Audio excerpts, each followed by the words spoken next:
All right, guys, I wanted to wait until I was in the safety of my home to tell you this story, but this is why we need to deem Antifa a domestic terrorist organization.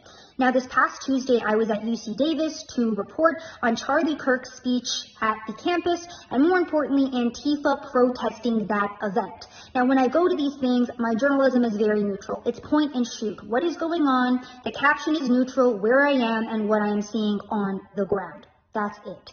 For doing that, I was hunted down by the mob.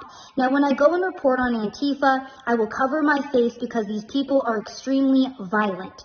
One of the Antifa members recognized me from my glasses, and I was reporting alongside one of my friends. We were in the mob, and we were reporting, by the way, on Antifa terrorizing attendees, destroying public property, smashing the windows in, terrorizing students as well that were just curious and were filming what was going on. They were throwing rocks at people, just straight up terrorizing the entire campus. Now, I walked away from the mob because I had just gotten a shot of them destroying the windows and I didn't have any cell service. So I thought, okay, let me walk out of the group so I can get better service. A couple of minutes after I walked away, one of the Antifa members recognized me, saw the friend that I was with, went up to him and said, "We know who that was and we're looking for her. Tell us where she is right now." Of course he refused. He then got mobbed by 7 Antifa members who began threatening him and telling him, "Let us look through your phone. Tell us where she is right now." They threatened him with violence and he ended up having to push one of them and run away. At that point, he called me and told me to get out or go to police because I was in danger and I was being hunted down.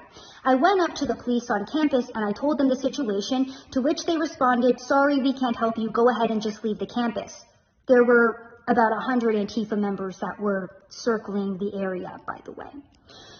Now, again, this is my constitutional right as a journalist, freedom of the press, to go and report on newsworthy events. And to be quite honest with you guys, I am tired of having my life threatened. I am tired of being physically threatened with violence when I go to these events because I have been attacked previously. So my question is, where is the FBI? Where is the DOJ? Why is it that they were able to find, charge, and imprison the peaceful January 6ers, but for some reason, Antifa is still allowed to terrorize young journalists like myself that are exercising their constitutional rights? Why is it that Antifa is able to go mob the Americans who have the audacity to go listen to the speech of somebody who has different political views from Antifa? Where is the government on this?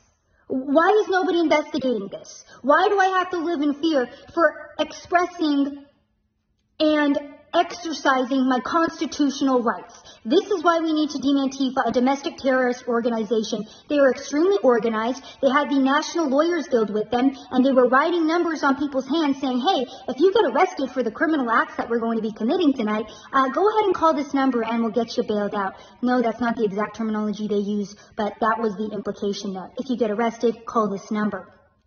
So just an update on what it's like to be a journalist in the United States of America in 2023.